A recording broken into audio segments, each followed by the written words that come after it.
El tema que desarrollaremos hoy se llama plenitud en Cristo y está en Filipenses 3 del 1 al 11.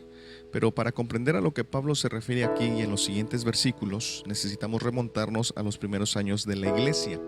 Los primeros creyentes en Jesús eran judíos y como judíos leales consideraban la ley de vital importancia, enfatizando el pacto que Israel tenía con Dios, signo del cual era la circuncisión. Estos primeros creyentes fueron enviados con una misión mundial. Si Hechos capítulo 1 versículo 8 no lo dice, pero recibiréis poder cuando haya venido sobre vosotros el Espíritu Santo y me seréis testigos en Jerusalén, en toda Judea, en Samaria y hasta lo último de la tierra. Les resultaba particularmente difícil allegarse a los no judíos, ¿sí? Y pasó mucho tiempo antes de que se iniciara una verdadera misión entre los gentiles. Pablo, precisamente como apóstol a los gentiles, creía que si los no judíos, es decir, los gentiles, se volvían al Señor en arrepentimiento y fe, serían aceptados como miembros del pueblo de Dios, sin la necesidad de convertirse al judaísmo y que los hombres fuesen circuncidados. Sin embargo, había judíos cristianos en Antioquía. Sí, y esto, bueno, nos lo describe Hechos capítulo 15, versículo 1, que dice lo siguiente: entonces algunos que venían de Judea enseñaban a los hermanos, si no os circuncidáis conforme al rito de Moisés, no podéis ser salvos. ¿Sí? Entonces podemos ver cómo todavía este concepto, este rito, ¿verdad? Esta ceremonia se quería implementar y adicionar a la obra de la cruz. Entonces, para muchos era difícil todavía llegarse a los gentiles porque de alguna manera les querían seguir estableciendo este tipo de prácticas para poder ser salvos, ¿sí? Había judíos en Antioquía, en Galacia, los cuales insistían en que los cristianos gentiles debían convertirse al judaísmo. Así fue como se convocó al concilio de Jerusalén en Hechos 15, precisamente. Todo el capítulo 15 nos relata de este concilio y de lo que se trató, porque precisamente una de las cosas que se quería implementar era que los gentiles tenían que seguir practicando la ley, algunos aspectos de la ley o toda la ley, y también el rito de la circuncisión. Entonces, para tratar el mismo asunto del que Pablo escribió en su carta a los Gálatas, ¿verdad?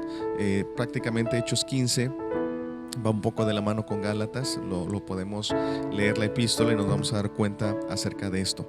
Años más tarde este asunto seguía siendo un problema y así Pablo escribió a los filipenses: porque para vosotros es seguro, ¿verdad? Es como él escribe. Y bueno, precisamente a través de estos versículos que vamos a ver a continuación, el apóstol Pablo explica conceptos y aspectos donde la fe en Cristo es suficiente. Y bueno, el versículo 1 dice: por lo demás, hermanos, gozaos en el Señor.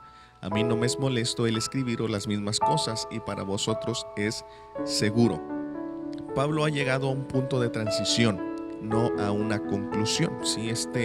Por lo demás, es un complemento para lo que va a plantear a continuación. Es otro tema importante para la iglesia y reitera nuevamente el gozarnos en el Señor. Es un tema que ha resonado, ¿verdad?, desde los capítulos 1 y 2.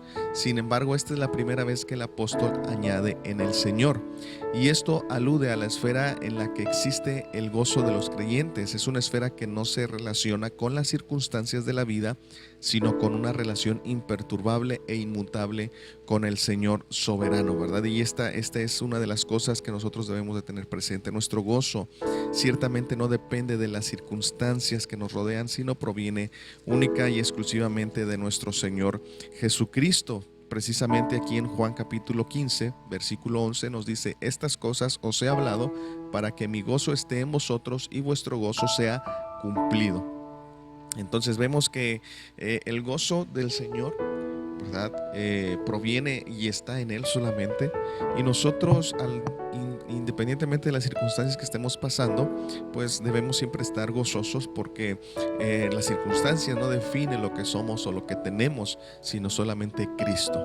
La frase escribiros siempre lo mismo, algunos autores la refieren al precedente alegraos o gozaos, dada la insistencia con que en esta carta recomienda el apóstol la alegría. Esto lo menciona desde el capítulo 2, versículo 18, capítulo 4, versículo 4, e inclusive también por ahí desde el 1 hace breve mención. Sin embargo, parece más obvio referirla a los avisos que sigue, a lo que va a desarrollar el apóstol Pablo. Ahora, es interesante ver que en 2 de Pedro, capítulo 1, versículo 12, encontramos algo similar, ¿sí? Hay una similitud en las palabras de Pablo que posteriormente Pedro cita en su carta, lo cual consiste en ser afirmados y confirmados en la verdad presente. Esta verdad fue establecida en el nuevo pacto, la cual consiste en una palabra que gobierna y está vigente y que la podemos encontrar en las epístolas. Y bueno, precisamente Pedro nos dice esto: por esto yo no dejaré de recordaros siempre estas cosas, aunque vosotros las sepáis y estéis confirmados en la verdad presente. Entonces, desde esta verdad Pablo se encargó de edificar a las iglesias, y al igual que en esta sección podemos ver que dicha verdad está sustentada en Cristo. Sí, esta verdad presente está fundamentada, está sustentada en Cristo. Es una verdad que nos rige, es una verdad que está vigente y que nosotros, como ya he mencionado, lo podemos encontrar en las epístolas. La Biblia nos dice claramente: Dios, habiendo hablado muchas veces y de muchas maneras en otro tiempo a los padres por los profetas, en estos postreros días nos ha hablado por medio de el Hijo.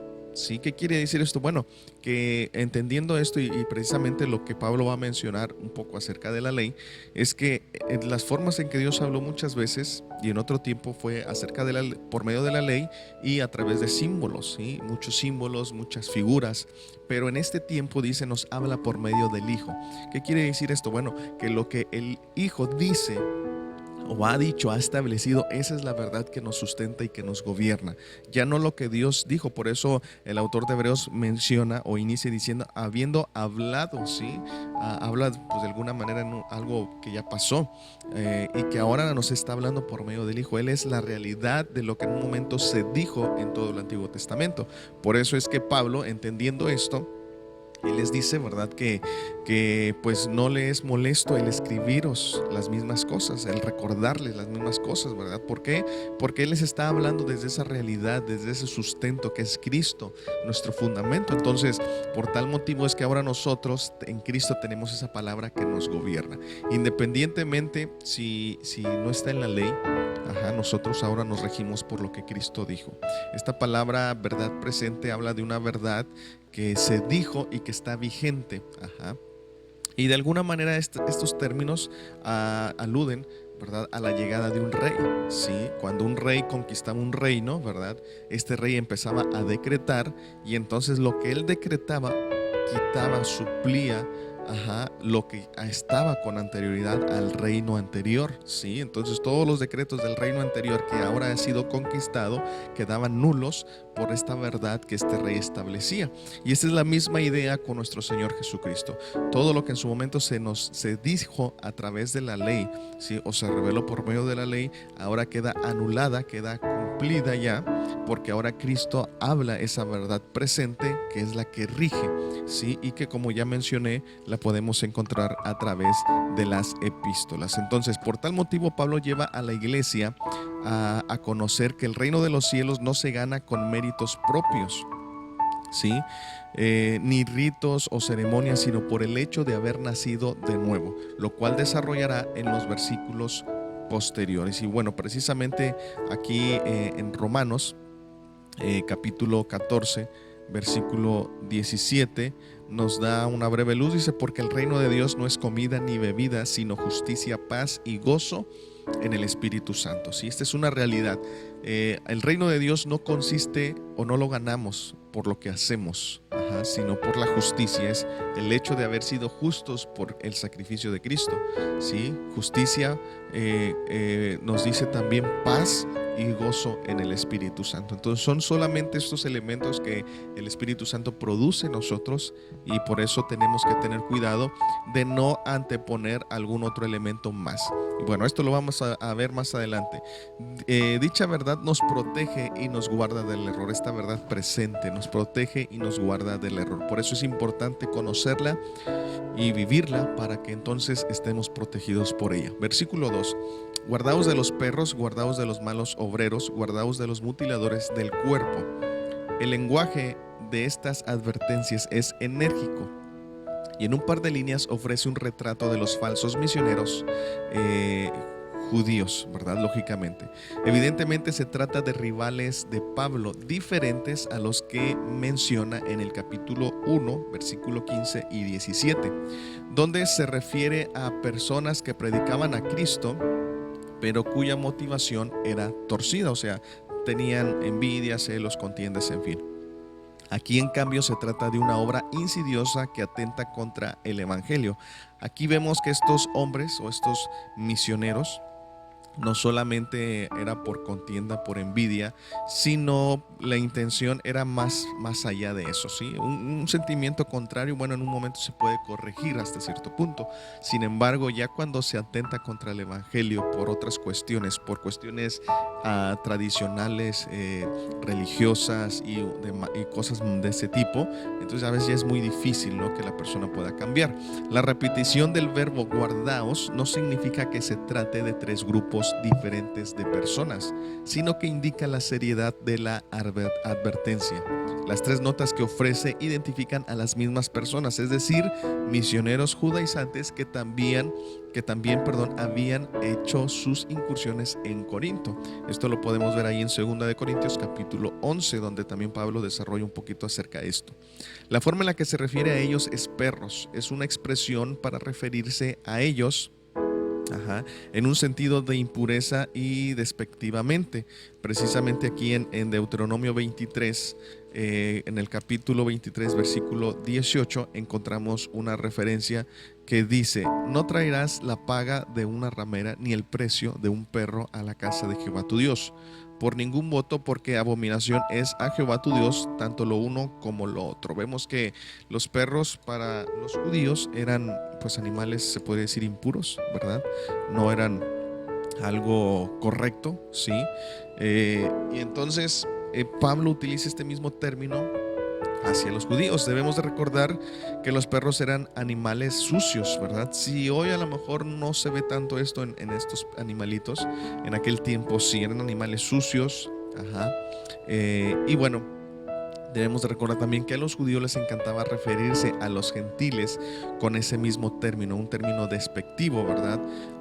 Vemos aquí en Mateo 15, 26 este ejemplo de un diálogo que tiene Jesús con una mujer, y utiliza este término que no era, era algo normal hasta cierto punto, ¿verdad? No era meramente como una ofensa, pero así se referían hacia los gentiles que no pertenecían al pueblo de Dios. Mateo capítulo 15, versículo 26 dice: respondiendo él, dijo: no está bien tomar el pan de los hijos y echarlo a los perrillos.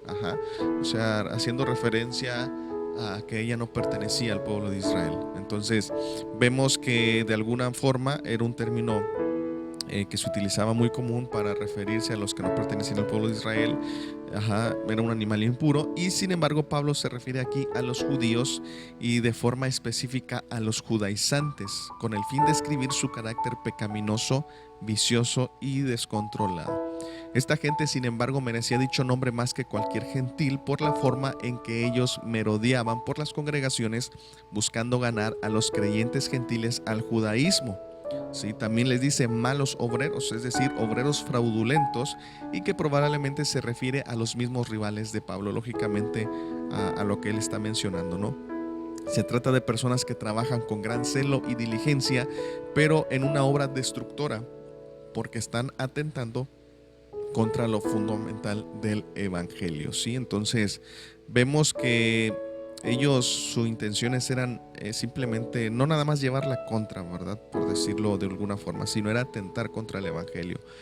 Más adelante Pablo se refiere a estos mismos como enemigos de la cruz. Entonces, aquí en Gálatas 6:13, encontramos una referencia, porque dice: porque ni aun los mismos que se circuncidan guardan la ley, pero quieren que vosotros os circuncidéis para gloriarse en vuestra carne. Entonces vemos cuál era el conflicto con Pablo, donde ellos simplemente querían imponer costumbres, tradiciones que ellos mismos no cumplían, nada más era con el fin de gloriarse en ellos. Ellos son judíos, esto y el otro, y bueno, aludían mucho a su pueblo, ¿verdad? A su nación, pero muchas veces ellos ni cumplían. El Señor Jesús también por ahí hizo esta referencia donde les dice que ellos imponían, ¿verdad? Hablando a los fariseos y a todo este grupo de judíos que eran muy celosos, que ellos imponían cargas que ni ellos mismos llevaban. Entonces, este es el conflicto que Pablo está sosteniendo con estos misioneros judaizantes que querían incursionar también en esta iglesia. Cabe señalar que esta iglesia era una iglesia sana, que aplicaba el evangelio, que vivía el evangelio. Sin embargo, pues ellos querían, ¿verdad? O estaban atentando contra el evangelio como tal. Y bueno, también los menciona como mutiladores del cuerpo. Con esta frase identifica a los judaizantes que insistían en la circuncisión como requisito para la salvación y la entrada en la iglesia. Esto recordemos, lo leímos en Hechos 15:1, donde hacía mención de esto, ¿verdad? Que se les imponía o se les decía que tenían que circuncidarse para ser salvos. Entonces, al hacerlo, alegaban que el evangelio de Pablo era incompleto. Entonces vemos que ellos están juzgando, ¿verdad? No solamente a Pablo como tal, sino es a Cristo en ese sentido, ¿sí? Porque prácticamente están diciendo el sacrificio de Cristo no es suficiente. Entonces Pablo declara que este acto ejercido por ellos perdía su sentido espiritual y venía a ser una simple mutilación. Por eso les dicen mutiladores del cuerpo, porque no le están dando la importancia, el cuidado, la relevancia y todo este tipo de cosas. No, simplemente lo hacen para jactarse ellos de que predicaron, de que llevaron a otros al judaísmo y cosas de ese tipo. Entonces para Pablo les dice: no, en realidad ustedes no guardan el rito como ustedes son simples mutiladores del cuerpo. O sea, nada más lo hacen por hacer y ya han perdido todo el sentido, toda la esencia de lo que es verdaderamente ese rito. En fin, Pablo los contrasta o los confronta de esta manera. Y bueno, hoy nosotros, ¿verdad? Debemos de tener cuidado, porque si bien podemos decir que ya la ley quedó cumplida, no está vigente para nosotros, sin embargo muchas veces queremos seguir implementando aspectos en un sentido legalista para que la gente pueda ser salva. Sí, o bien a veces le dices que usted tiene que hacer esto para que Dios le dé, para que Dios haga, para que reciba esto de Dios, y no es así. O sea, nosotros debemos de entender que si ahora yo hago algo, no es para obtener o para que Dios me dé, sino es porque ya me dio. Entiendo que yo ya tengo una identidad y una posición con Cristo, y ahora mi respuesta es en gratitud por lo que Dios ha hecho en mi vida. Esta libertad que Él me ha otorgado, entiendo que no es para yo hacer lo que yo quiera, sino más bien entiendo que es una libertad que Él me ha ofrecido para poder acercarme libremente a su presencia sin que haya obstáculo o pretexto o excusa o algo que me condene a mí, sino todo lo contrario. Él me da esa libre entrada a su presencia. Entonces, cuando no entendemos esta libertad que en este pacto se establece, queremos seguir implementando la ley como un método, como una forma, como algo complementario. Y por mucho tiempo esto se ha hecho o se hizo. Muchas veces me tocó a mí escuchar a gente, ¿verdad? O pastores, o ministros, mejor dicho, que querían añadir o añadían, ¿verdad? Algo a la obra de Cristo, ¿sí? Si estaban luchando con alguna cosa, le decía: bueno, es que usted todavía no ha quedado libre y tiene que hacer esto para que entonces quede libre por completo. Entonces, ciertamente parece algo inofensivo y que es con una buena intención, pero debemos de recordar que la Escritura nos declara en 2 de Corintios, donde nos dice, ¿verdad?, que de modo que si alguno está en Cristo, nueva criatura es. Las cosas viejas pasaron y todas son hechas nuevas. Si yo ahora todavía sigo luchando o batallando con algo en mi carne, es porque entonces no he entendido cuál es mi responsabilidad. Y en ese sentido, pues voy a seguir luchando y batallando porque no he conocido o no he entendido, aparte del evangelio, no he conocido a aquel que me ha salvado. Y bueno, versículo 3, el apóstol Pablo menciona: porque nosotros somos la circuncisión, los que en espíritu servimos a Dios y nos gloriamos en Cristo Jesús, no teniendo confianza en la carne. Para poder comprender un poco más de lo que Pablo expresa en este versículo, es necesario mencionar que la circuncisión era la señal del pacto que Dios había hecho con Abraham. Esto no lo dice aquí en Génesis capítulo 17, versículo del 1 al 14. Bueno, no voy a leer todos los versículos, solamente voy a leer algunos por aquí, ¿sí? Voy a leer solamente el versículo 3, dice, y 4, entonces Abraham se postró sobre su rostro y Dios habló con él diciendo: he aquí mi pacto es contigo y serás padre de muchedumbre de gentes, ¿sí? Y bueno, aquí en el versículo 6 dice: y te multiplicaré en gran manera y haré naciones de ti y reyes saldrán de ti, y estableceré mi pacto entre mí y ti y tu descendencia después de ti en sus generaciones por pacto perpetuo para ser tu Dios y el de tu descendencia. Sí, y bueno, aquí pues lógicamente todo este versículo 10 nos habla de la circuncisión. Este es mi pacto que guardaréis entre mí y vosotros y tu descendencia después de ti. Será circuncidado todo varón de entre vosotros. Circuncidaréis la carne de vuestro prepucio y será por señal del pacto entre mí y vosotros. Sí. Ese es el pacto, ¿verdad?, de la circuncisión, ¿verdad? Donde precisamente este pacto establece mucho antes de que la nación fuese constituida. Aquí Abraham pues apenas se le está dando esta promesa, ¿no?, de descendencia y demás. Entonces esta señal del pacto servía como evidencia de que Dios se había escogido para sí un pueblo que él santificaría para mostrar su gloria. Esta era la finalidad de alguna forma de la circuncisión, ¿verdad? De que era un pueblo santo, sí, que Dios había escogido con esa finalidad, santificarlo para mostrar su gloria. Y de ahí que Dios les instituye que ellos no debían de tomar por mujer, ¿verdad?, a mujeres de otros pueblos que no tuvieran, pues que no creyeran en Dios, en pocas palabras, ¿sí? O sea, ajenos al pueblo de Israel no podían tomar por mujeres porque pues lógicamente invalidarían el pacto, por decirlo de alguna forma. Entonces es por eso que Dios les instituye a buscar de entre su mismo pueblo, ¿sí? Para que esta descendencia se mantuviese, por lo que aquí menciona en Éxodo 19, versículo 5. Ahora pues, si diereis oído a mi voz y guardareis mi pacto, vosotros seréis mi especial tesoro sobre todos los pueblos, porque mía es toda la tierra, y vosotros me seréis un reino de sacerdotes y gente santa. Estas son las palabras que dirás a los hijos de Israel. Bueno, esto es lo que Dios le habla a Moisés acerca de este ya pacto, donde aquí ya está estableciendo prácticamente las leyes, ¿sí? Empieza con los 10 mandamientos. Entonces todo aquel que perteneciera al pueblo de Dios o quisiera entrar tenía que realizar este rito, ¿sí? Si se negaba, era cortado de entre el pueblo de Dios, ¿sí? Génesis 34, versículo del 14 al 17 nos da un ejemplo por ahí. Entonces todo esto era símbolo, sombra de lo que Dios mostraría. El Israel tipifica a la iglesia, el pueblo de Dios, y esto, bueno, precisamente ya en Efesios capítulo 2 y 3 se nos aclara o se nos da esta explicación de este misterio. Sobre todo el capítulo 3 del versículo 5 al 6 dice: misterio que en otras generaciones no se dio a conocer a los hijos de los hombres, como ahora es revelado a sus santos apóstoles y profetas por el Espíritu.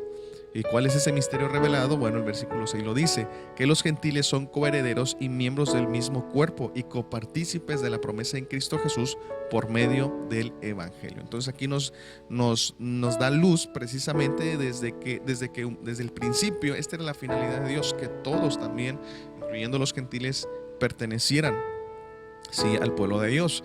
Sin embargo, Israel no cumplió con esa función. Sí, las únicas veces que se dio un cumplimiento tal cual, bueno, Salomón nos lo muestra, venían de otras partes a escucharlo y se maravillaban de cómo él gobernaba, pero también de cómo vivía la gente de su alrededor.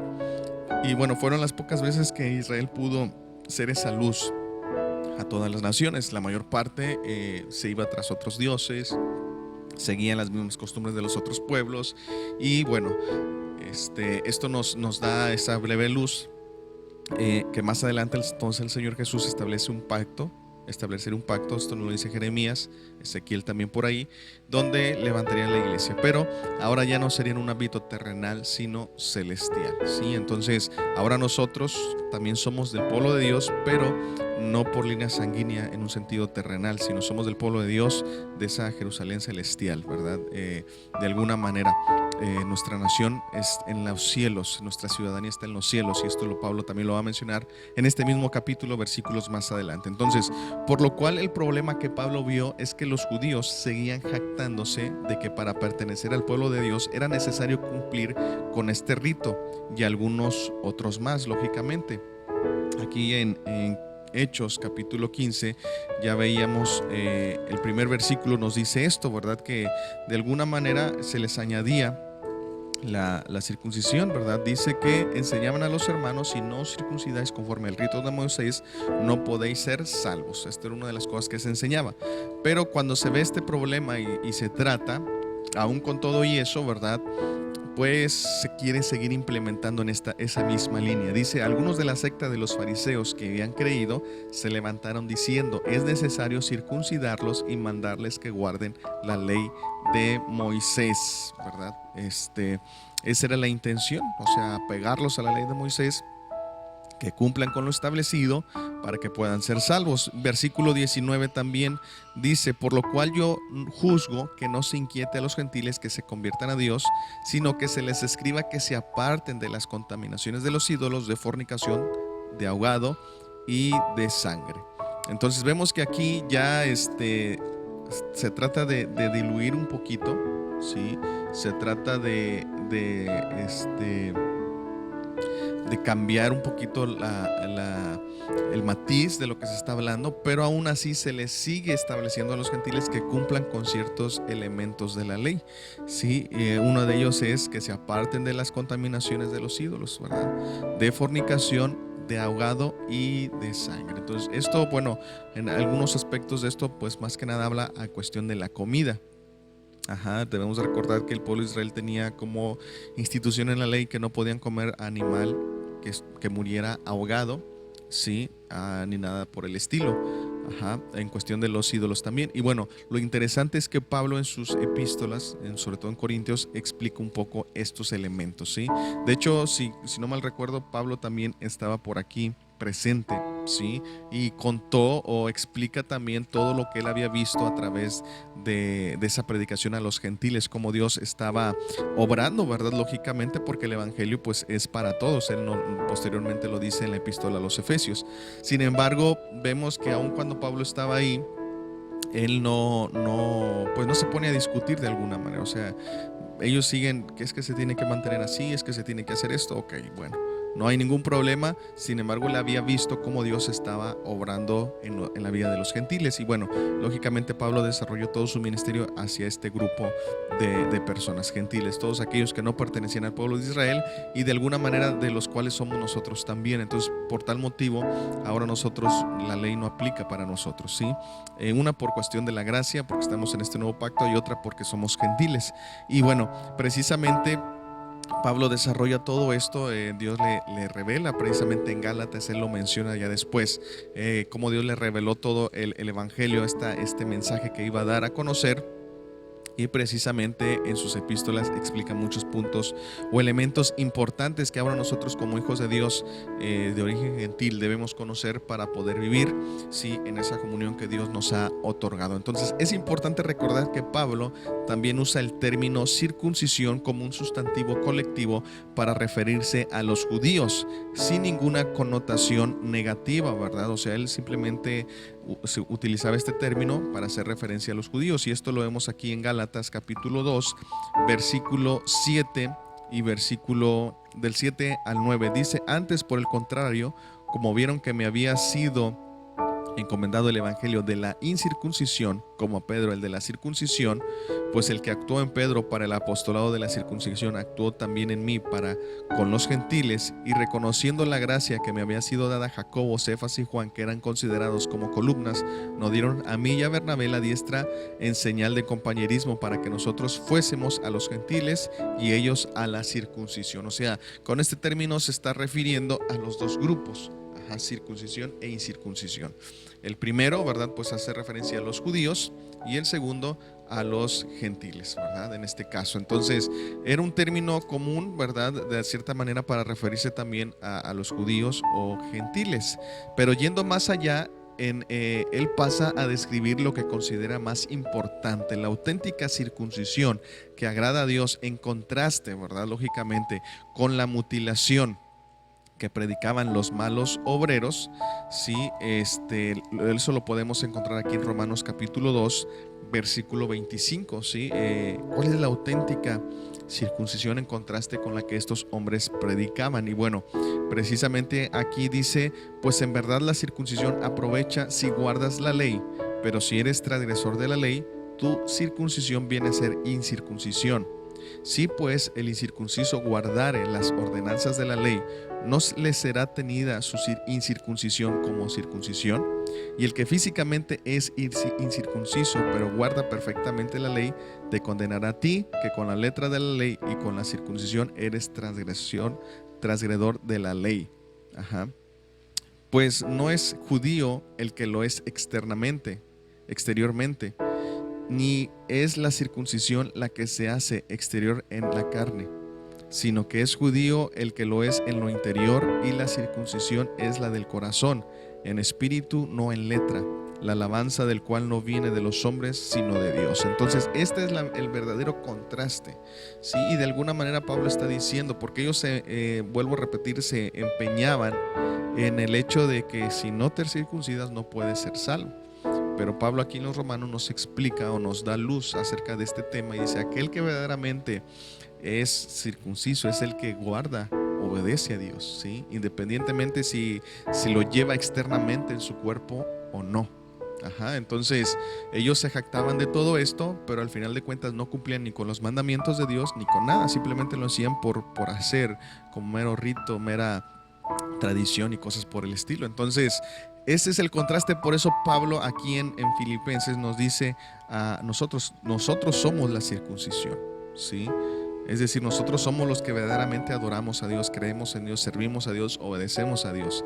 Y la describe con 3 notas que bosquejan lo esencial del mensaje paulino en general. Primero, servimos a Dios en espíritu, es decir, no prestando atención a legalismos literalistas, una actitud que se preocupaba solo de la letra muerta de la ley. Escribiendo a los Corintios, Pablo contrasta 2 tipos de servicio a Dios y afirma que el de los apóstoles es un ministerio no de la letra, sino del espíritu, porque la letra mata, pero el espíritu vivifica.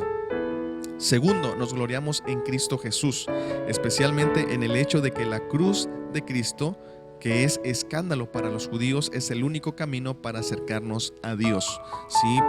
¿Por qué es escándalo? Bueno, porque precisamente a través de la obra de Cristo se cumple la ley, se cumple todo esto y ya no hay esa vigencia, ¿verdad? Entonces, por lo tanto, pues para muchos es decir, ¿cómo por el hecho de simple creer ya eres parte del pueblo de Israel? Si a mí me tocó tener que cumplir esto o aquello. Entonces por eso de alguna manera hay ese escándalo, por decirlo de alguna manera. Gálatas 6 versículo 14 dice, pero lejos esté de mí gloriarme, sino en la cruz de nuestro Señor Jesucristo, por quien el mundo me es crucificado a mí y yo al mundo. Entonces vemos que por causa del evangelio de la cruz, Pablo recibió críticas, fue perseguido y todo esto, ¿no? Entonces por eso dice, lejos esté de mí gloriarme, ¿sí? Si yo me glorío es en la cruz de Cristo, ¿sí? En eso, no importa que haya persecución y demás. Entonces, tercero, no nos confiamos en la carne, es decir, no busca la salvación por medio de sus propias obras humanas, ni sirve a Dios tratando de acumular méritos para salvarse, temas que desarrolla en las epístolas a los Gálatas y a los Romanos. En resumen, la verdadera circuncisión es aquella que Cristo obra, ¿sí?, en el corazón del ser humano, en contraste con el mero rito externo extendido en sentido legalista. Así pues, el antídoto contra la obra de los malos obreros es permanecer afirmados en lo esencial del Evangelio, en una relación con Cristo, acerca de la cual Pablo ofrece su testimonio personal. Y es precisamente aquí, a partir del versículo 4 al 6, donde Pablo, aparte de lo que ya mencionó y brevemente explicó en el versículo 2 y 3, o en el versículo 3 en particular, ahora presenta su testimonio para todavía confirmar lo que está diciendo, ¿verdad? O sea, dar un punto fuerte de que todos estos aspectos de la ley, los ritos y demás no son suficientes para presentarnos o para salvarnos ante Dios. Y precisamente el versículo del 4 al 6 dice: aunque yo tengo también de qué confiar en la carne, si alguno piensa que tiene de qué confiar en la carne, yo más, circuncidado al 8º día, del linaje de Israel, de la tribu de Benjamín, hebreo de hebreos, y en cuanto a la ley, fariseo, en cuanto a celo, perseguidor de la iglesia, y en cuanto a la justicia que es en la ley, irreprensible. El apóstol ahora refuerza su enseñanza acudiendo a su experiencia personal, de la cual deriva su comprensión del Evangelio. Si de lo que se trata es de hazañas y marcas de prestigio desde el punto de vista humano, él puede presentar un currículum impresionante y salir ganando en comparación con los falsos, o bueno, no falsos, sino con los misioneros judaizantes. Pablo describió sus propios logros inmejorables como judío, que eran mucho más meritorios que los que pudieran reclamar cualquiera de sus opositores. Pero lo que no es verdad, por de alguna forma, es que nunca beneficiaron en absoluto para la salvación, es decir, nunca le ayudaron para que Pablo pudiese ser salvo. Y bueno, aquí en el versículo 5, ¿verdad? En este caso, comienza diciendo circuncidado al 8º día, como un judío verdadero de nacimiento. Esto por aquí en Levítico capítulo 12, versículo 3, nos habla de esto. Dice lo siguiente, dice: y al 8º día se circuncidará al niño. ¿Sí? O sea, esta era la ley, ¿verdad? Este era un mandamiento de la ley, y esto era lo que se tenía que hacer. O sea, no se tenía que dejar pasar mucho tiempo. A un niño de nacido varón tenía que ser al 8º día, ¿sí? Inmediatamente, ¿sí? Días después de que nació. Entonces Pablo dice: yo fui circuncidado al 8º día, es decir, yo soy tan judío, ¿verdad?, que mis padres me fueron enseñando, instruyendo que la ley se tenía que ir cumpliendo como es, paso a paso. Linaje de Israel, es decir, no era un prosélito solamente, sino del linaje original, un descendiente verdadero de Israel. En este caso, sí, por su sangre pues corría verdadera sangre judía como tal. De la tribu de Benjamín, al ser un descendiente puro, podía hacer mención de su ascendencia. Sí, había quienes podían decir que eran judíos, pero tal vez no conocían de qué tribu pertenecían, o ya inclusive a lo mejor podía haber mezclas, sí, como en este caso con Timoteo, ¿verdad?, que había una mezcla entre su padre y su madre. No, uno era judío y otro era griego. Entonces ya, pero en cambio Pablo dice: no, yo soy de la tribu de Benjamín, o sea, mis padres no fue una mezcla, mis padres eran judíos también. Sí, y él conocía su ascendencia, de dónde provenía.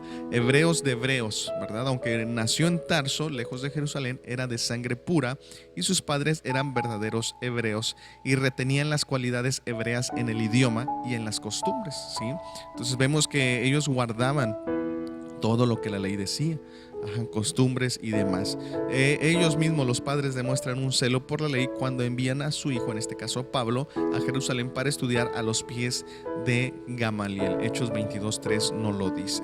En cuanto a la ley, dice fariseo. Él pertenecía a la secta más rigurosa del judaísmo, sí, que en este caso eran los fariseos. Aquí en Hechos capítulo 26, versículo 5, nos dice lo siguiente. Voy a leer desde el versículo 4 y 5. Mi vida pues desde mi juventud, la cual desde el principio pasé en mi nación, en Jerusalén, la conocen todos los judíos, los cuales también saben que yo desde el principio, si quieren testificarlo conforme a la más rigurosa secta de nuestra religión, viví fariseo. Entonces vemos cómo él da este mismo testimonio, ¿verdad? Que él tenía un testimonio, era un hombre de renombre, ¿verdad?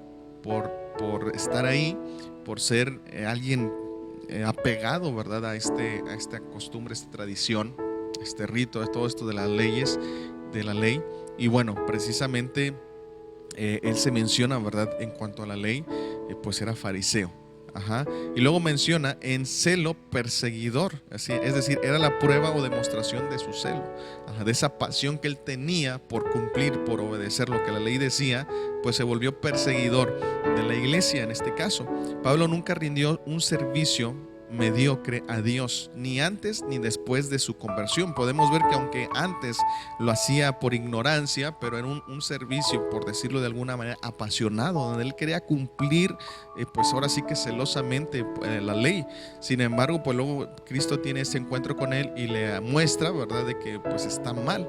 Y de ahí, una vez que él recibe a Cristo, que hay un encuentro en su vida con Cristo, nuevamente sigue en esa misma disposición de servicio apasionado por Dios. O sea, ok, esto lo estaba haciendo mal, pues ahora que ya estoy en la verdad y que estoy en lo correcto, pues le voy a poner más todavía, porque vemos cómo Pablo todavía pues persistió.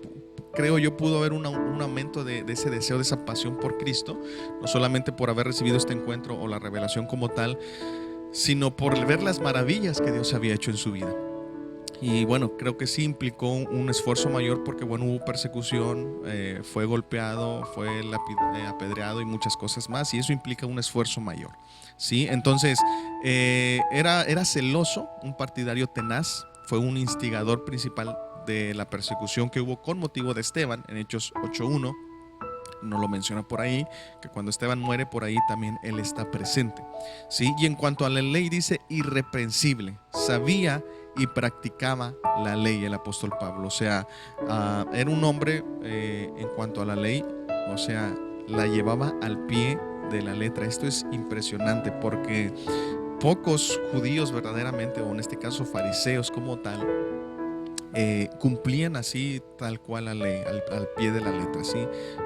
Hubo muy pocos, inclusive por ahí el Señor a lo mejor mencionó a algunos solamente como verdaderos israelitas, verdaderos judíos, porque no solamente por esa descendencia, sino porque vivían acorde a esta ley, ¿verdad? Lógicamente el Señor Jesús es el único que la cumple en un sentido de que él entiende, porque pues lógicamente él había dado la esencia de la ley como tal, ¿sí? En cambio, muchos de estos hombres de los fariseos la tomaron como algo, pues sí, como una mera, algo metódico, ¿no? Y bueno, Pablo en este caso, él sabía y practicaba la ley. Para él no era algo metódico, para él no era algo que nada más por tradición o por costumbre, sino porque verdaderamente se apegaba a la ley, porque él creía o pensaba que con eso estaba agradando a Dios. Y entonces Gálatas capítulo 1 versículo 14 dice: y en el judaísmo aventajaba a muchos de mis contemporáneos en mi nación, siendo mucho más celoso de las tradiciones de mis padres. ¿Sí? Pablo se presenta como alguien que practicaba la ley fielmente, y esto fue notorio a los judíos, ¿sí? O sea, a los mismos judíos, a los de su misma nación, pues nadie le podía decir nada a Pablo en ese sentido. Humanamente hablando, vamos a decirlo así, él era irreprensible, él mismo lo dice.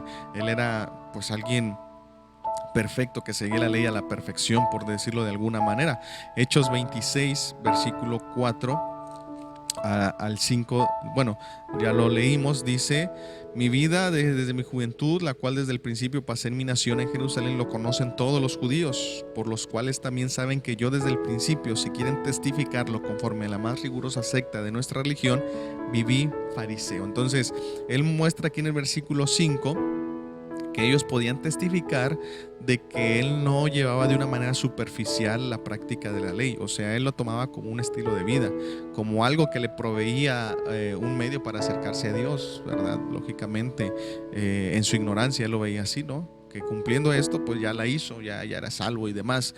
Pero sin embargo, como ya vemos, Pablo está exponiendo todo esto para hacer mención, ¿verdad? De que aún cuando él podía jactarse porque cumplía el pie de la letra, eso nunca fue suficiente para alcanzar la salvación que Cristo les ofrecía o les ofreció o nos trajo a través de su sacrificio. Y bueno, precisamente no podían acusarle de infracciones de la ley de Moisés. O sea, si alguien quería decir, no, este hombre pues falló en un punto, no había forma, porque él era algo riguroso que cumplía. Ahora, lo interesante es por ahí en Santiago 2, ¿verdad? Donde nos dice que si alguien falla en un punto de ley, pues ya se hizo transgredor, ya transgredió todos los demás. Sin embargo, en Pablo no cabía esto. O sea, él era un hombre que cumplía, que practicaba, que vivía fielmente cada aspecto de la ley. Sí, por eso él se menciona como alguien celoso. Entonces, sin embargo, nada de esto valía como justicia delante de Dios, pues puesto que aunque Pablo creía agradar a Dios al perseguir a la iglesia, en realidad solo conseguía presentarse como el primero de los pecadores. Y esto es lo que la gracia nos lleva a entender. Sí, que sin importar nuestra experiencia pasada en un sentido religioso, tradicionalista, ritualista o como se quiera ver, nada de eso me da puntos para alcanzar la salvación que Cristo me ofrece, sino al contrario, eso solamente evidencia mi conducta, mi posición ante Dios. Y Pablo lo supo en su momento, ¿verdad? Y él reconoce en Timoteo capítulo 1 versículo 15, él declara estas palabras: y ahora yo entiendo por la gracia de Dios que de los pecadores yo vengo a ser el primero. Y esto es lo que nos hace entender la gracia de Cristo, no para humillarnos, sino para hacernos ver de que ahora lo que poseemos y lo que tenemos no es por nuestros méritos, no es por nuestro esfuerzo, sino por lo que Cristo hizo, y siempre nos ubica en esa posición. Lo que yo tengo es por Dios, sí, porque si se tratara de mis méritos, pues como dijera Pablo, de los pecadores yo vengo a ser también el primero. Y bueno, aquí precisamente en Hechos capítulo 26 versículo 9 declara lo siguiente: yo ciertamente había creído mi deber hacer muchas cosas contra el nombre de Jesús de Nazaret, lo cual también hice en Jerusalén. Yo encerré en cárceles a muchos de los santos, habiendo recibido poderes de los principales sacerdotes, y cuando los mataron yo di mi voto. Entonces él hace mención de que él perseguía a la iglesia, sí, pero lógicamente por ahí hace referencia en una cita donde él dice: yo hacía esto por ignorancia, yo creía que estaba bien, yo creía que seguía a Cristo, yo creía que con esto ganaba a Dios, pero la realidad era otra. Entonces Pablo está presentando esta carta, su currículum, como se podría decir en este tiempo, y nos muestra, ¿verdad?, a nosotros ahora de que yo puedo decir, hablando en primera persona, yo puedo decir que tengo tal vez 30 años de estar en el Evangelio, sí, y tal vez pudiera jactarme de eso. Sin embargo, a través de esto, de lo que Pablo me enseña, ahora yo me doy cuenta que aun cuando yo pudiera haber tenido, cuando pudiera tener 30 años en la verdad, hay muchas cosas que están tras de mí que son en un sentido religioso, ¿sí? Y que yo, si en algún momento creí, como dijera Pablo, que esto lo hacía correctamente, en realidad ahora me doy cuenta que no es así, que muchas de las cosas que yo hice, aunque en su intención eran buenas, era un sistema metódico en un sentido religioso. Ahora que verdaderamente he conocido a Cristo, que tuve un encuentro verdaderamente con Él, pues lógicamente veo que si ahora obtengo y soy alguien en Cristo, no es por lo que yo hice o en el hecho de haber yo nacido, sino por el hecho de que Cristo vino a mi vida y me ha dado este conocimiento de Él. Ciertamente yo puedo decir, yo desde niño tuve una convicción de que era salvo. Sin embargo, como vuelvo a repetir, muchas cosas yo las hice en un sentido religioso. Tengo que hacer esto tengo que hacer aquello para obtener. Sin embargo, en mi interior yo sabía, ¿verdad?, que Cristo estaba en mí, pero pues no le había conocido verdaderamente.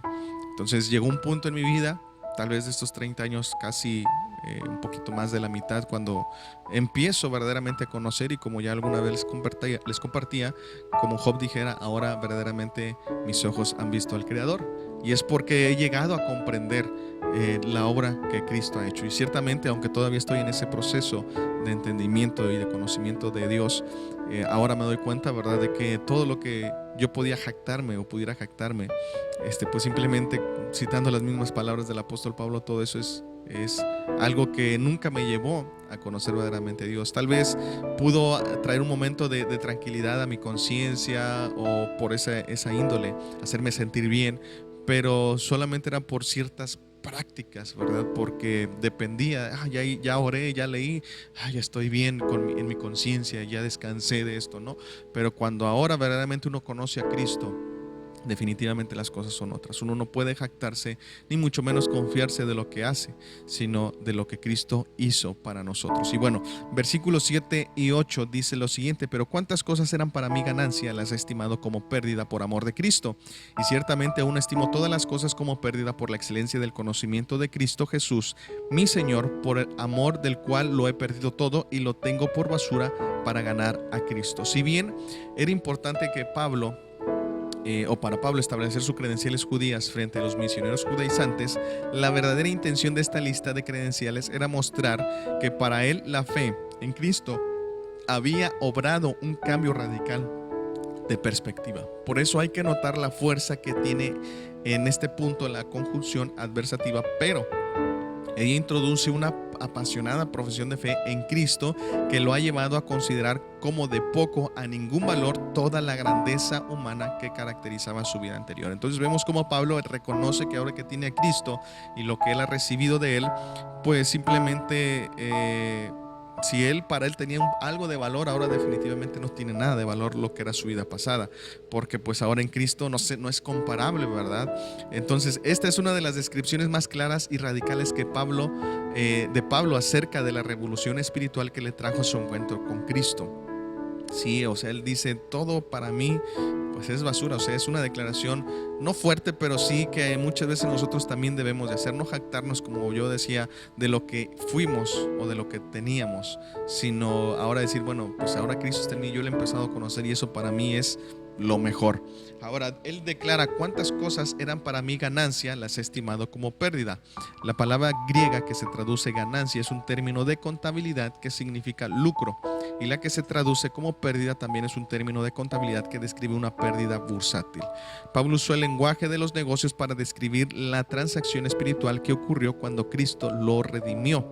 Todas sus credenciales religiosas judías que él había tabulado en su columna de ganancias eran en realidad pérdidas condenatorias.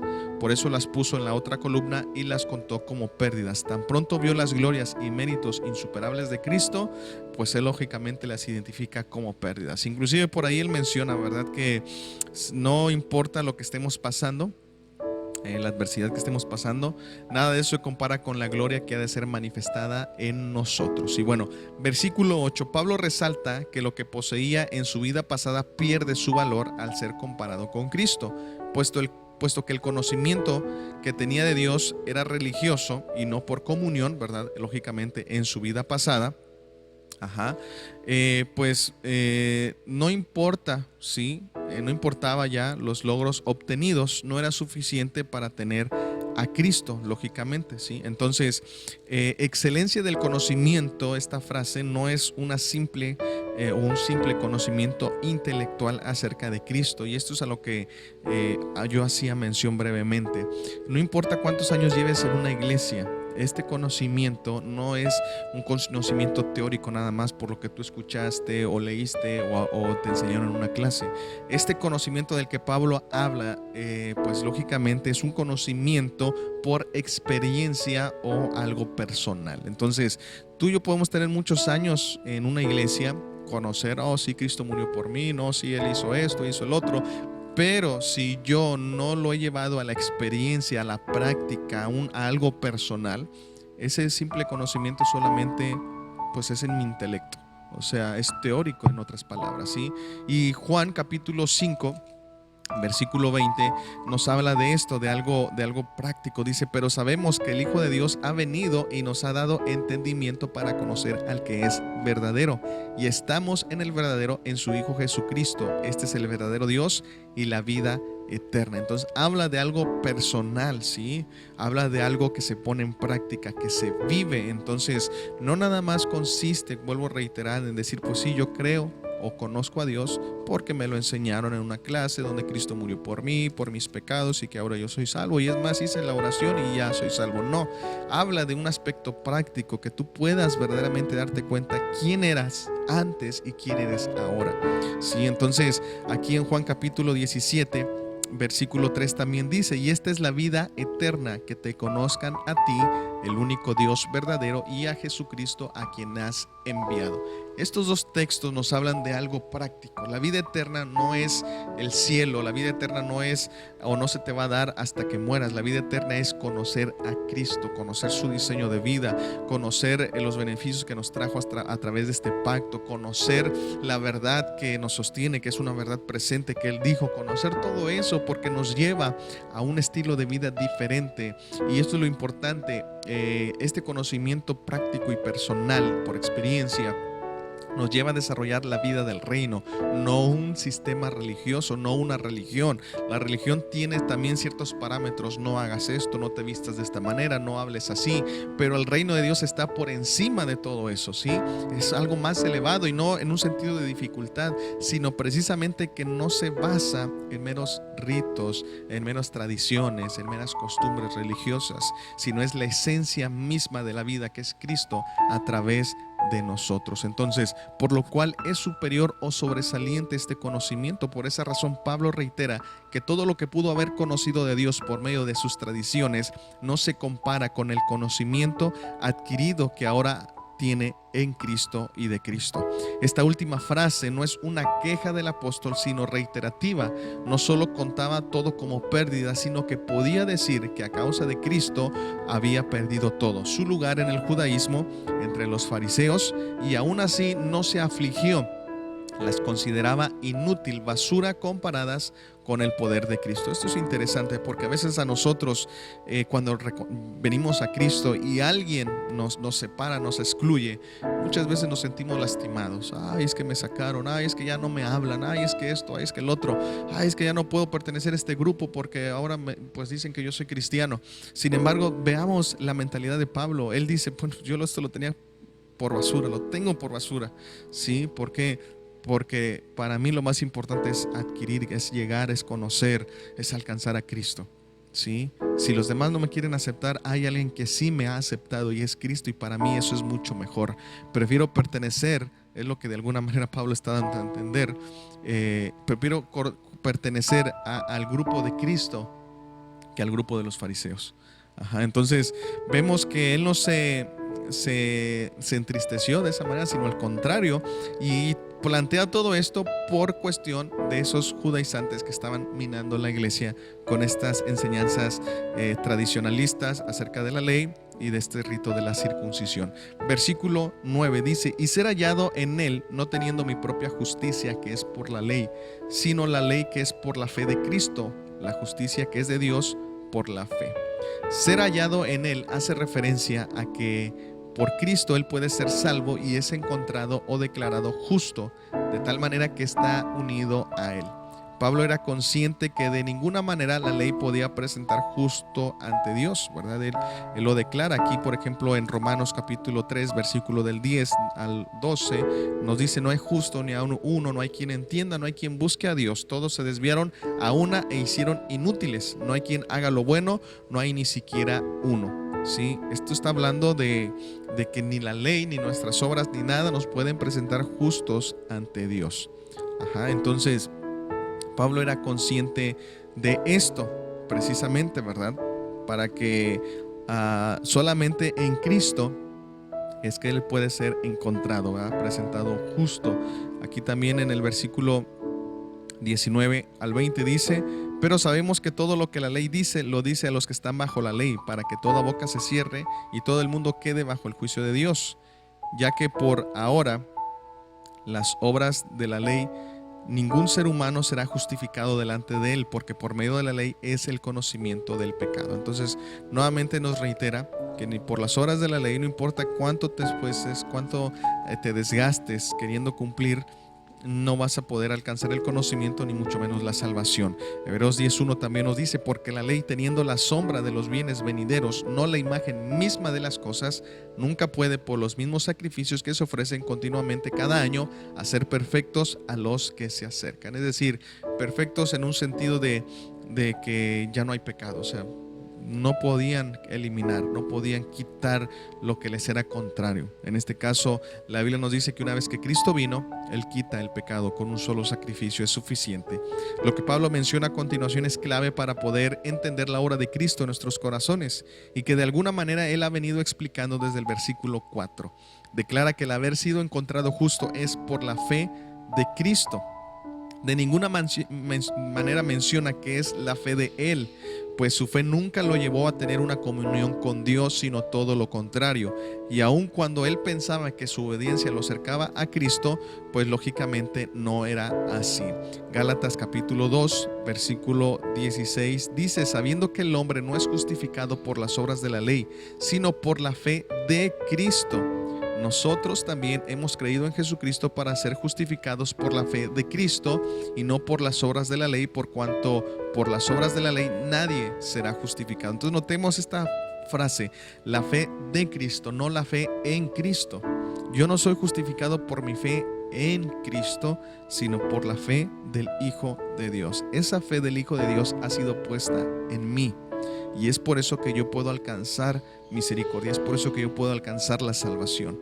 La Escritura nos declara esto, ¿verdad? Que ahora mi fe, si yo digo es que mi fe es fuerte, es que no. Por eso inclusive hay un don de fe, porque este don de fe proviene del Espíritu, que es impartido a nosotros. Entonces, de alguna manera, si yo digo es que mi fe, por mi fe yo fui que creí en Cristo, no, tu fe nunca te llevó a Cristo. Sí, y Pablo lo está explicando en los versículos posteriores y con esto, ¿sí? Ahora es la fe de Cristo en nosotros la que nos impulsa a creer, porque es Cristo en nuestra vida. La Biblia dice: si tú quieres tener esta fe, tienes que escuchar el Evangelio, porque la fe viene por el oír la palabra de Dios. Y esta fe no es algo nada más que nos impulsa a creer. Esta fe es alguien que está y que vive en nosotros, que en este caso es su Hijo. Entonces, pero es importante entender esto, que tu fe y mi fe nunca me llevó a tener una comunión con Dios. Siempre era todo lo contrario. Entonces, ahora bien, debemos tener presente que tanto el conocimiento mencionado anteriormente y la fe son las de Cristo, puesto que son impartidas en nosotros, ¿verdad? Precisamente el apóstol Pablo lo menciona, sí, que esta fe es la que el Padre ha derramado sobre nosotros. Y bueno, precisamente aquí en Gálatas capítulo 3, versículo 25 dice: pero venida la fe, ya no estamos bajo ayo. ¿Cuál es fe? ¿Cuál fe? Pues es Cristo. Aquí se está refiriendo a Cristo. Venida la fe, ya no estamos bajo ayo. Es decir, una vez que vino Cristo, esta ley que era nuestro ayo para conducirnos a Cristo queda cumplido, queda ya insuficiente, porque ahora la fe que se nos manifiesta, es decir, Cristo, el Hijo que se nos fue manifestado, nos provee el camino preciso para ir al Padre. En otras palabras, nunca nuestro conocimiento y fe adquiridos religiosamente han llegado a ser suficientes para nuestra salvación. Solo es posible por Cristo que está en nosotros, que ahora podemos responder en obediencia. Esto nos lo dice el capítulo 2, versículo 13. Y gozar de esta comunión al ser presentados justos. Esa es la realidad. Que ahora, al tener a Cristo en nuestra vida, nosotros somos presentados justos delante de Dios, ¿verdad? Y esto es lo hermoso. Dice Romanos capítulo 5, versículo 1: justificados pues por la fe, tenemos paz para con Dios por medio de nuestro Señor Jesucristo. Lógicamente, esta fe no es mi fe, sino es la fe del Hijo, por lo cual yo puedo presentarme justo, o soy presentado justo, y tengo paz para con Dios. También por aquí en el versículo 19 dice: porque así por la desobediencia de un hombre los muchos fueron constituidos pecadores, así también por la obediencia de uno los muchos serán constituidos justos, ¿verdad? Es decir, por la obediencia de Cristo, por esa obediencia que Él efectuó, yo soy presentado justo sin haber obedecido, ¿sí? Porque la Biblia dice que estaba muerto en mis pecados, pero con esa acción me alcanza esa justicia y en su momento yo soy vivificado y me presento justo ante Dios, ¿sí? No hice algo,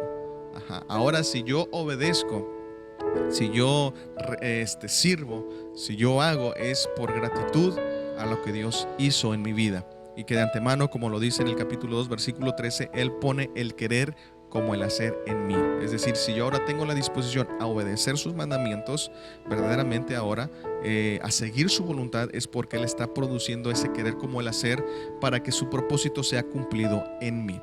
Versículo 10 y 11 dice: a fin de conocerle y el poder de su resurrección y la participación de sus padecimientos, llegando a ser semejante a él en su muerte, si en alguna manera llegase a la resurrección de entre los muertos.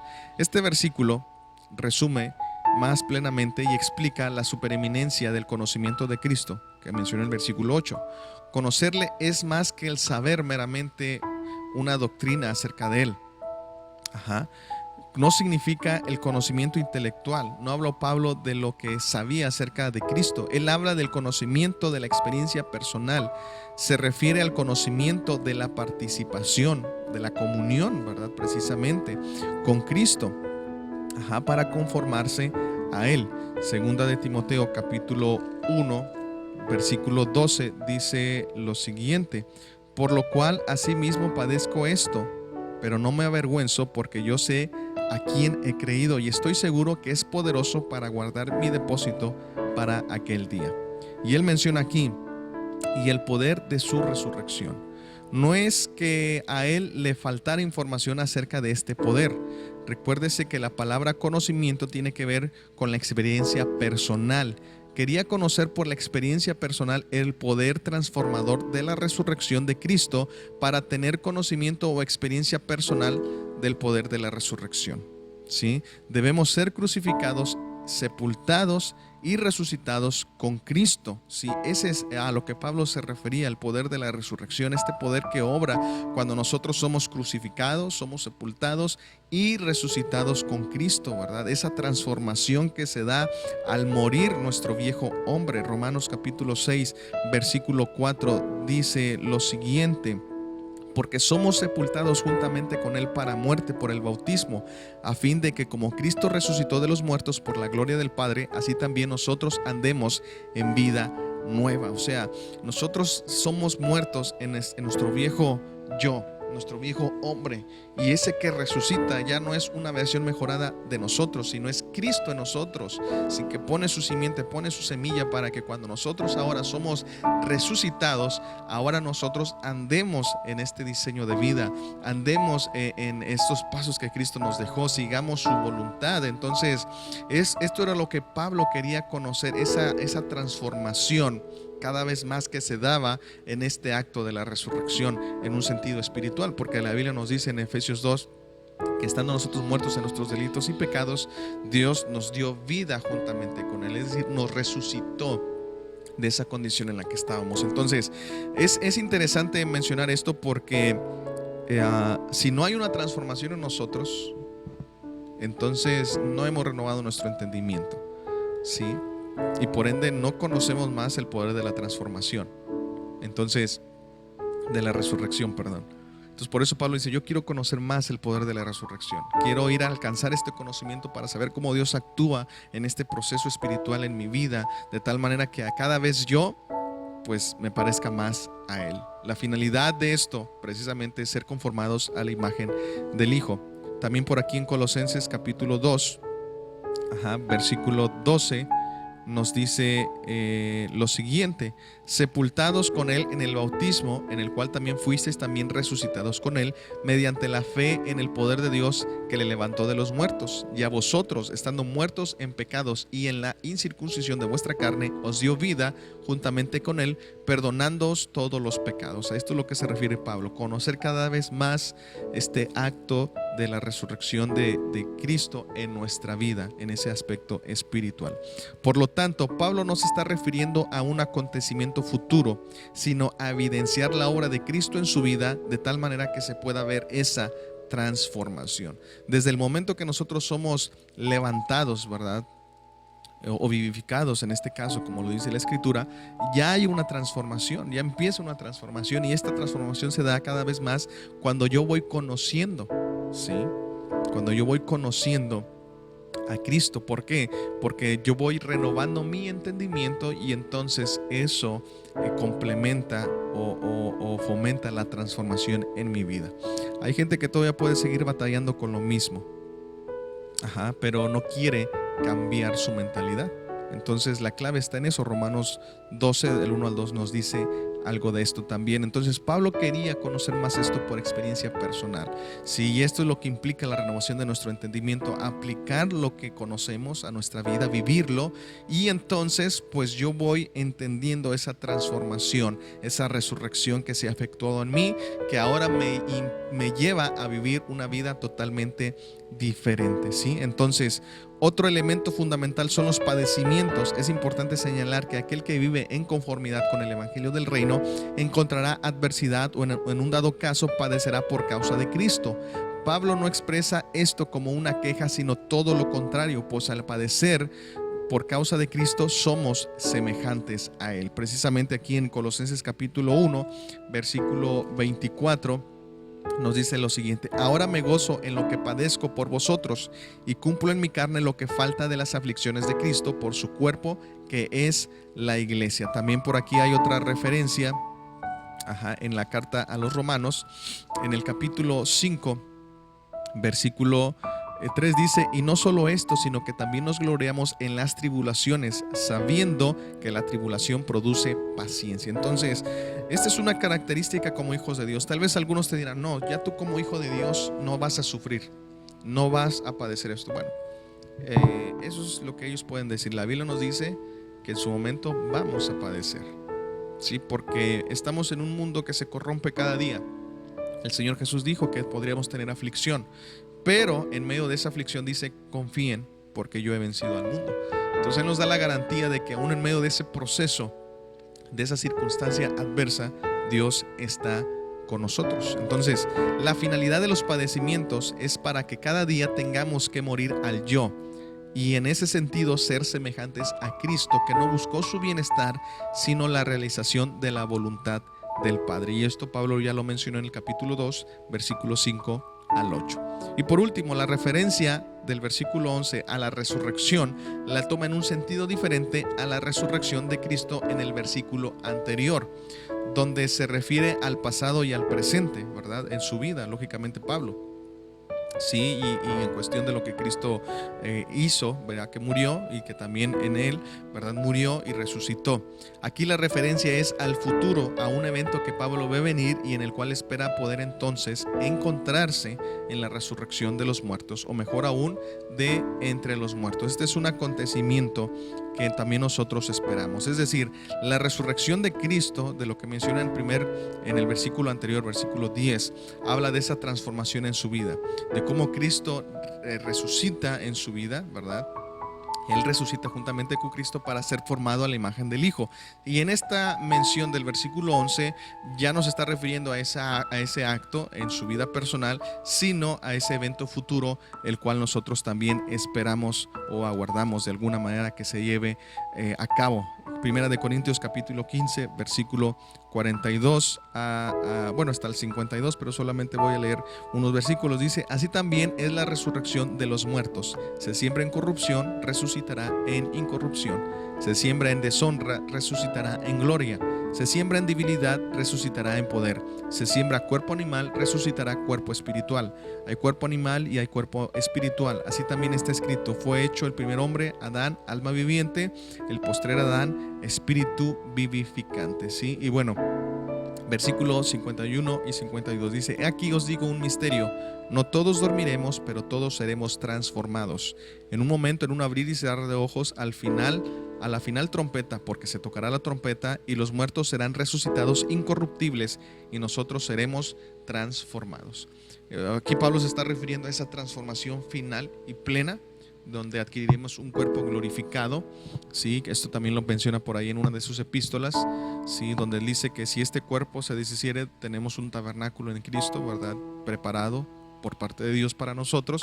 Y bueno, es un acontecimiento que ciertamente aquí ya lo está hablando con un aspecto futuro. En otras palabras, lo que Pablo está diciendo es: yo quiero cada vez más adquirir este conocimiento, perseverar, seguir avanzando para el día que los muertos resuciten, yo pueda estar entre ellos, ¿verdad? También, lógicamente, pueda ser resucitado, pueda alcanzar todo esto de lo cual estoy hablando.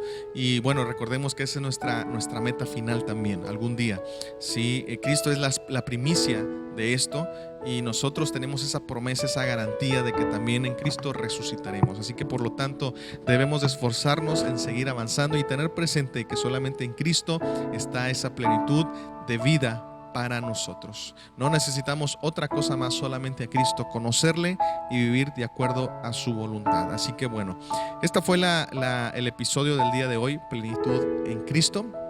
Así que espero que haya sido de edificación para tu vida, y pues no ten presente que solamente en Cristo tú y yo estamos completos y no necesitamos de otra cosa. Teniéndolo a Él, lo tenemos todos. Así que bueno, yo me despido, que el Señor te bendiga y nos vemos en el siguiente episodio.